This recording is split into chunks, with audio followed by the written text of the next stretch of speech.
Olá, pessoal! Hoje é dia de conhecer a história da Luísa Moraes, contadora, aprovada no visto EB2 NIW com apenas 11 meses de pleito imigratório. Eu dei essa parada porque vocês sempre pensam assim, são 11 meses mesmo? Foram só 11 meses, né, Luísa? Foram só 11 meses com toda a pandemia. A gente está aqui com a família da Luísa, eu até tenho uma história para contar, porque ela aprontou quando ela descobriu da aprovação dela. Mas antes da gente falar dessa festa que foi aí no momento da sua aprovação, eu queria que você contasse um pouquinho do seu histórico profissional, para que as pessoas conhecessem, né? Quem que é a Luísa, por que ela foi aprovada pelo visto EB2NW, e de repente você inspirar outras pessoas, né, que estão aí e tem mais ou menos o mesmo histórico profissional. Fala um pouquinho para a gente, Luísa. Assim, a minha jornada, ela é sempre de muita dedicação e estudo, né? Meu primeiro emprego praticamente foi em banco, né? Foi em 1990, não, em 89. E eu sempre, tudo que aquilo que eu vou fazer, eu vejo o que vai ser útil para eu me qualificar e eu vou e busco aquilo. Então, eu já tinha uma faculdade e aí resolvi fazer contabilidade por causa do banco, que eu achei que eu ia me sentir melhor, eu ia conseguir defender teses com mais propriedade, né? Eu ia ter um atendimento diferenciado por conta de qualificação.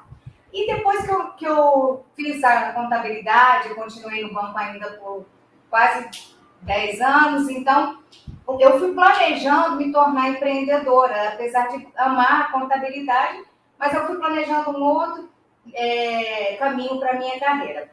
E logo em seguida o banco entrou em intervenção e eu abri a minha empresa de sociedade com a minha irmã, que em dezembro agora faz 27 anos, né? E aí fiquei à frente de uma gestão, sendo que assim, o meu papel principal era mais a área comercial e desenvolvimento das pessoas, né? Performar a empresa através das pessoas. Então, eu fui me qualificar. E aí fui fazer cursos, fiz business, fiz curso de qualificação, de análise de perfil. Então, eu fui me qualificando para poder ter uma performance com pessoas, fazendo a performance da empresa, né? Sempre procurei estar muito bem nesse aspecto. Mas sem nenhuma pretensão de um dia, né, aplicar um visto, enfim. E as coisas foram acontecendo, casamentos ficaram para trás. Ao longo do tempo eu reencontrei o meu primeiro namorado, que é o Jorge. Tem história, viu? Tem história. Viu? Ô, Jorge, vem um pouquinho para a câmera para falar um oi para o pessoal, para todo mundo encolher aí, ver a família toda. Ah, então tá bom. Enfim, e aí a história vai mudando, né? Mas a minha vontade, né? O meu teórico, que eu falo que o meu perfil, eu tenho um perfil teórico muito alto, de me estudar sempre, isso nunca passou, né? E eu continuei trabalhando e me qualificando mesmo como empresária. E nós nos reencontramos, veio o Pedro, né? Depois de casamento que eu tenho mais 2 filhos. E aí começamos a pensar numa possibilidade de dar uma experiência para o Gabriel e para o Pedro, de uma experiência de vida internacional. E eles amam os Estados Unidos, o Gabriel já teve várias experiências na Califórnia, tem amigos lá. E como eu nunca parei de me qualificar, de me capacitar, o Jorge começou a estudar muito sobre a questão de vistos em geral, né? E nós passamos por entrevista por umas 4 empresas. E assim, eu via que o percurso dessas empresas, eu não sei porque, eu tinha uma intuição que eles nos propunham um percurso muito longo, sabe? E eu não conhecia nem o EB2NW, nem o Jorge, eu dizia, Jorge, não é possível que precisa isso tudo. Né? Mas quando você diz que você fez entrevista com outras empresas, com outros escritórios de imigração, você está dizendo? Ah, tá bom.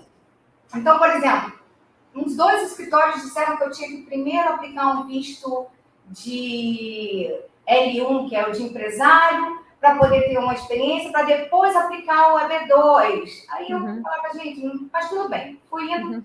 E aí o Jorge começou a seguir a B4U, né? E eu já me vi quase que enciumada. Disse, nossa, o Jorge está dando mais atenção para mim, que história é essa? Ele para falar comigo, depois dele conhecer a B4U, assim, de cabo a rabo, né? Como a gente fala aqui no Brasil. E aí, quando ele tem que vir com muita propriedade, porque eu não sou fácil de ser convencida, né? E então ele veio falar comigo sobre a DFOIU, eu falei, não, vamos, né? Vamos, porque eu não vou desistir, né? E esse planejamento já vem aí dentro de 4 anos, mais ou menos. E aí, realmente, quando nós tivemos a primeira entrevista com o Wagner, eu senti, apesar de não ter conseguido fazer por vídeo, que na época a internet estava ruim, foi por WhatsApp mesmo, mas eu senti brilho nos olhos do Wagner sem ver os olhos do Wagner. Eu falei, não tem outro jeito, vai ser a DFOIU mesmo e vamos já começar a planejar e programar e se programar financeiramente, né? E foi o que coube dentro do nosso orçamento, foi a forma mais familiar que nós encontramos de ter a certeza, Paula, era muito interessante, porque eu não tinha dúvida que a gente ia conseguir. Pela capacidade de vocês, né? A experiência e pela confiança e a tranquilidade que vocês nos passaram. Eu acho que isso aí tem um ponto muito importante para que a gente persevere, entendeu? Veio a pandemia, com tudo que veio, mas assim, o contato com vocês, o acolhimento não nos tirava a certeza, mas em hipótese alguma, em nenhum segundo. Eu quero falar 2 coisas aí sobre essa história toda, né, que você veio contar, que eu acabei de gravar uma outra aprovação e de um engenheiro, né, não sei se vocês vão ver essa história antes ou depois, mas enfim, ele falou a mesma coisa, que ele procurou um outro escritório, o escritório falou para ele que ou o caminho não era ele, que ele não era elegível, na verdade, que não daria para ele, e eu vou falar para vocês o que eu falei para ele. Ainda bem que vocês foram para os outros escritórios e vieram para a DFOIU, e ainda bem que a gente conseguiu olhar o seu currículo com outros olhos e ver que você era, sim, elegível ao visto que levava direto ao Green Card, que você não precisa fazer uma ponte, né? Como acontece com outros vistos. Isso acontece, Luísa, o tempo inteiro, né? Infelizmente, tem muito advogado que desconhece a fundo o EB2, confunde um pouquinho com o EB1, e aí que é um pouco mais restrito, que a pessoa precisa provar mais premiações e tal, e aí joga o balde de água fria, né? E falar sobre o brilho dos olhos, né, do Wagner e da equipe, né, que a gente tem, eu acho que é uma mistura de saber, de ler um currículo bom, né, ver que o currículo a gente se empolga quando a gente vê um prospect, né, uma pessoa que ainda não é nosso cliente, e a gente fala, meu Deus, ele vai ser aprovado, ele é um EB2, ele tem chances de ser aprovado, né? Então, a gente tem essa emoção, né? E isso faz parte, acho que, de todo mundo de DFOIU, porque a maioria da nossa equipe é de imigrante. Se a gente não passou pelo EB2, porque tem muita gente que da DFOIU que aplicou para o EB2, passou por outros processos e sente essa emoção toda. E foi muito bom ter você como cliente nossa, viu? Sim, e você falou de uma coisa importante, que é você falou essa emoção e essa energia, porque de fato há uma energia, eu digo uma energia boa, que é como se você fosse num médico, assim, com algum problema, e já tivesse ido em vários médicos, não comparando com a saúde, que eu sei que a saúde é muito mais séria, mas eu digo assim, a sensação de paz, de tranquilidade, de certeza, né? Quando um médico te dá um diagnóstico que você fala assim, esse cara sabe, esse aí conhece. É nele que eu vou acreditar, é ele que eu vou seguir. Tanto é que a gente não deixa de seguir o Wagner. A gente assiste todos os vídeos dos aprovados, enfim, a gente fica sempre ligado no Wagner, porque na empresa de vocês, nas entrevistas, né? Ontem mesmo eu estava assistindo a da doutora Carla falando sobre a análise de currículo.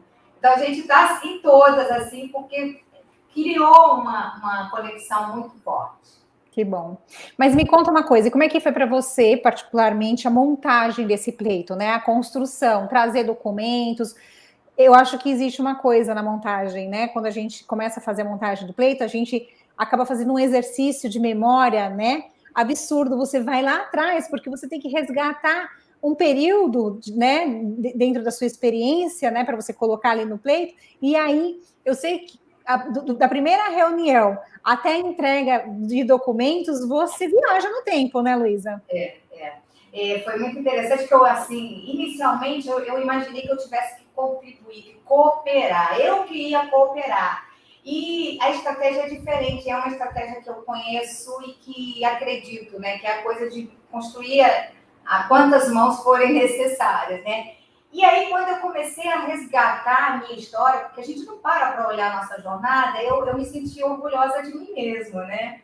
Eu, quando comecei a digitalizar, que eu acho que eu digitalizei, se não me engano, uns 32 Todo diplomas. mundo aqui em casa ficou... É porque a gente não sabia a quantidade de diploma. Agora eu não moro com ela.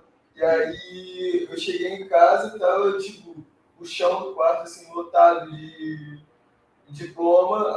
Aí eu perguntei pra ela se já era Xerox, mas não, era tudo original. Ah, que legal. Câncer, eu falei assim, gente, que bacana, né? Eu nunca parei para ver, embora tenha sido uma jornada que não para, eu nunca parei para ver o quanto que eu construí, né, ao longo desse tempo, e eu acho que é por ir construindo que, quando as oportunidades acontecem, a gente já está pronto. Então, eu achei bacana essa experiência. E a troca com vocês, nossa, eu faria tudo de novo. E, Paula, e um parênteses aí também é a questão do Wagner, a pessoa do Wagner, né? O Wagner, ele é um cara que ele não parece o presidente da empresa, o CEO da empresa. O Wagner, ele dá uma atenção especial, ele te responde, ele pede desculpas. Às vezes, em 2 dias, ele responde, ele ainda pede desculpas pela demora. Eu falei, caramba, o cara é super ocupado, tem muita coisa para mexer e sempre deu muita atenção para a gente. Então, isso aí também nos tranquilizou bastante, entendeu? E isso não é só com o cliente, não. Ele é assim com todo mundo, ele é uma pessoa muito educada. Eu acho que eu nunca vi o Wagner destemperado. Ele é assim com todo mundo, ele tem essa preocupação de responder as pessoas o tempo inteiro. Legal, muito legal. Eu não tenho o que falar, a equipe toda foi muito pronta o tempo todo comigo. Que legal, Luiz. Bom, eu vi então que todo mundo aí pôs a mão no pleito, né? Tá todo mundo fez uma construção aí, né? Verdade. Agora, esse vídeo está sendo completamente diferente já, né? Então, vou querer que você conte, Luísa, que quando a Luísa conta primeiro a sua parte, Luísa, como é que você ficou sabendo da aprovação? Foi muito interessante, assim, porque a minha expectativa que fosse me comunicar era que no horário comercial alguém fosse me ligar e falar, ou então fazer aquele vídeo surpresa, que eu também acho bem bacana que o Wagner faz, mas foi mais surpresa ainda, porque a Vanessa já acho que no leito da cama para dormir, deve ter recebido o resultado e mandou um WhatsApp, mulher, você foi aprovada! Aí eu falei, gente, ela tá de pegadinha comigo, não é possível, quase 9 horas da noite ela tá trabalhando. Aí eu falei assim, vou responder, né? E eu respondi, nós ficamos até quase 11 horas da noite, se não me engano, trocando WhatsApp ali e conversando, eu agradecendo, assim, ela me sustentou na minha emoção até quando ela pôde, porque eu acho que teve uma hora que ela teve sono, não falou, Luísa, eu vou dormir. Não, eu sei, eu não sei se foi no dia seguinte que você aprontou uma pegadinha, né? Foi muito interessante. Aí eu falei assim, como é que eu vou fazer para contar para essa turma, né? Porque assim, todos eles são muito sonhadores como eu, mas eu sou mais, sabe? Eu evoluo um pouquinho mais. E aí eu falei assim, já sei, eu vou falar que, tá vendo? Eles não estão na mesma energia que eu, não estão na mesma vibe, e vou chamá-los para falar como uma lição de vida. Aí chamei primeiro o Jorge e o Gabriel, o Pedro, que o Gabriel não mora comigo. Falei, gente, olha só, vem aqui que eu quero ter uma conversa séria. Eu vou gravar um vídeo, porque isso é para ficar marcado na vida de vocês, para vocês nunca mais esquecerem e mudar esse padrão de vocês. Porque realmente não dá para eu estar toda vez assim, só eu com essa energia positiva e tal. E comecei a gravar o vídeo, né? E falar assim, deixando eles bem preocupados e cada um já arrumando um jeito. Pedro, eu vou fazer um intercâmbio. Não se preocupa, não. Aí o Jorge, não, mas a gente arruma das soluções assim mais impossíveis, mas dentro de qualquer objetivo. Foi a melhor. Aí do Gabriel, o Jorge que fez. Eu falei, Jorge, faz você, porque aí é para ficar bem impactante mesmo. Você diz que eu não estou nem conseguindo tocar no assunto. Aí pronto, esse aqui foi que sofreu. Vai dizer que o visto foi negado. Né? Aí eu fui e falei para ele, gente, olha, isso é para a vida de vocês têm que mudar. O que aconteceu é que o nosso visto foi negado. Aí pronto, aí todo mundo ficou tentando assim, meio segurando a onda, Pedro já lacrimejando.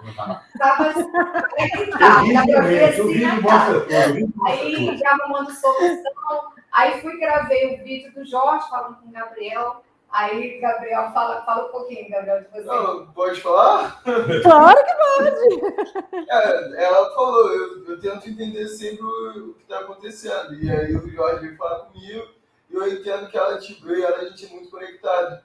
Então, a gente sempre, por mais que esteja longe, a gente sempre tenta manter alguma proximidade. E aí o Jorge começou com o assunto de que minha mãe não ia conseguir falar comigo, que estava mal, e que infelizmente meu visto tinha sido negado, mas que tinha sido só o meu. Aí eu falei, cara, relaxa, acontece. E aí eu falo com ela que a gente dá um jeito. Aí o Jorge falou que não tinha como dar um jeito. É pelo seguinte, Paula, deixa eu explicar. É que nós protocolamos esse visto, nós demitamos no dia 31 de agosto. E Gabriel fez 21 anos de 10 de setembro. E o que eu disse para ele foi, olha, o visto foi negado, lá no DFOIU está incluso, inclusive, reaplicar se for o caso, porque faz parte do atendimento de você, do pacote, só que você já não pode mais, porque você já tem mais 21. E aí você não vai poder ir conosco. Foi isso, entendeu? A pegadinha com ele, né? Entendi. Mas olha só, né? Final feliz, todo mundo já aí. Que bom, gente. Eu estou muito feliz, viu, por vocês e por você. Assim, tá um vídeo diferente com a família toda, todo mundo na mesma energia, todo mundo pronto para vir para cá. Luiz, eu queria que você encerrasse o vídeo falando, dando um depoimento, né? Falando o que você achou da construção do pleito com a DFOIU, dando uma dica para quem tem vontade de aplicar o pleito, mas está com medo, sabe? Eu sei que existe uma insegurança, às vezes por conta de não conhecer direito a história da DFOIU ou por não conhecer direito o EB2. Me fala um pouquinho, deixa essa mensagem final para a gente, por favor. Sim. E é importante, assim, porque o momento em que nós decidimos aplicar foi exatamente na pandemia. E, vamos lá, vou começar do início, né? Esse visto, né, pelo que eu sei, eu acho que depende muito de como vai ser feito o processo, né? Eu já vi vários casos, né, que tem até exceções, né? Não necessariamente é a carreira que os Estados Unidos precisam, mas eu já vi vocês trabalhando num processo muito bem feito, né?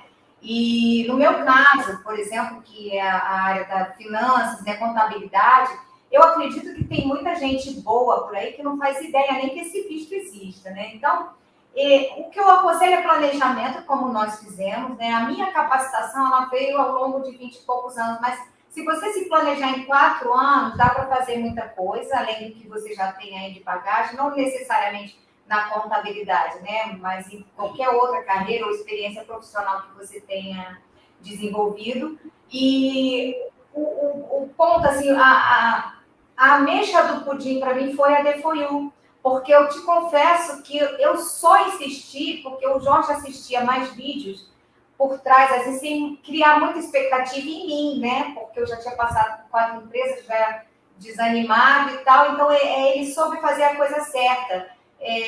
Assistam os vídeos da DFOIU, porque realmente vai te trazer muita energia e vontade de fazer um planejamento e aplicar o visto. Quando nós estávamos lá no planejamento, já tínhamos conversado com vários, chegou a pandemia e o dólar começou a subir. Gente, eu ainda tinha comentado para eles, vamos esperar a pandemia passar. Quando eu vi o dólar, eu falei, não vamos esperar, não. Não vai parar mais, né? Não, e eu fico estudando muito essa parte da economia, finanças, e eu vendo os especialistas falando das perspectivas. Eu falei, gente, não, vamos embora. Aí, em janeiro, eu já estava, Jorge, vamos vender os carros. Calma, Luísa, espera, não sei o que, antes da pandemia ainda, né? Não tinha acontecido. Falei, não custa nada, vamos vender logo. Aí nós vendemos os carros em fevereiro. Aí veio a pandemia, o dólar começou a despencar. Eu falei, viu como vendemos os carros na hora certa? Agora a gente tem o dinheiro para aplicar o visto. E aí, com o dólar ainda barato, porque nós ainda pegamos um dólar muito baixo, né? Isso aí foi o que me impulsionou mais ainda, né? Não ter dúvida. Eu acho assim, entrou na crise, vai e faz o seu projeto na crise ainda, porque tudo que diz respeito a depender do dólar, daí para pior, né? As expectativas é de cada vez se tornar mais alto, né? Até meados de 2022. Então, isso aí foi tipo um impulsionamento, assim, maior de todo o projeto, né? E aí, depois, quando foi o processo em si, de lidar com as etapas, que são etapas que tem muitos detalhes, foi muito gratificante por eu ter construído, quer dizer, ter revisado a minha jornada e ter me sentido mais forte ainda. Eu falei, caramba, agora é que eu vou conseguir mesmo, né? Não tem outro jeito. Tudo que eu sei fazer, eu vou repetir nesse modelo novo, nesse novo projeto, que é o que? Me capacitar cada vez mais, estudar, me interar. E a relação com a DFOIU, com a equipe, ela foi muito próxima, foi algo assim que eu posso dizer que se não tivesse na mesma corrente sanguínea ali, sozinho não ia dar. Se fosse aquela coisa, eu não faço ideia de como é com outra empresa, mas se fosse aquela coisa fria, tipo assim, você faz daí, me manda, e sem ser construído em conjunto como foi, né, eu acho que eu não conseguiria. Embora eu tenha essa facilidade de produzir textos, né, de construir uma matéria, e mesmo assim, mesmo com toda a facilidade que eu tenho nessa comunicação e redação, se não fosse em conjunto, não conseguiria, eu ia desistir no meio do caminho. Até porque estávamos numa pandemia, emocionalmente, as pessoas muito comprometidas, tudo acontecendo, né? E para mim, eu digo que foi um momento importante, até para a pandemia passar e eu nem ver. Então, imagina, né? Que você teve bastante trabalho, né? Essa pegada com vocês, assim, foi muito importante. Que bom. Meninos, vocês querem dizer alguma coisa? Jorge, porque vocês fazem parte desse pleito, né? Não, na verdade, a gente está super empolgado, cada um tem o seu projeto pessoal, né? No caso do Pedro e Gabriel, eles falam inglês fluentemente, quer dizer, não tem problema nenhum para eles. A gente já está estudando, já está dando uma aperfeiçoada e bola para frente, né? Vamos empreender, que aí é a terra da oportunidade. Nós queremos essas oportunidades. É isso aí. Muito obrigada. Eu encontro vocês em breve aqui em Solo Americano. Espero vocês aqui no escritório de Boca Raton para a gente tomar um café e receber um abraço dessa equipe toda que trabalhou no seu pleito. A gente vai estar muito feliz de recebê-los e finalizar essa etapa. Oi? Vai fazer? Vou fazer um spoiler. A gente vai descer do aeroporto aí. Ah! Não podemos deixar de botar os pés primeiro aí. Por favor. Mas, por favor, mas sem pegadinha, tá, Luísa? Então tá bom, gente. Muito obrigada. Eu vejo vocês em breve por aqui. Um abraço. Um abraço para todos. Eu que agradeço. Agradeço a todos. Beijo em todos. Um abraço. Tchau, tchau. Tchau.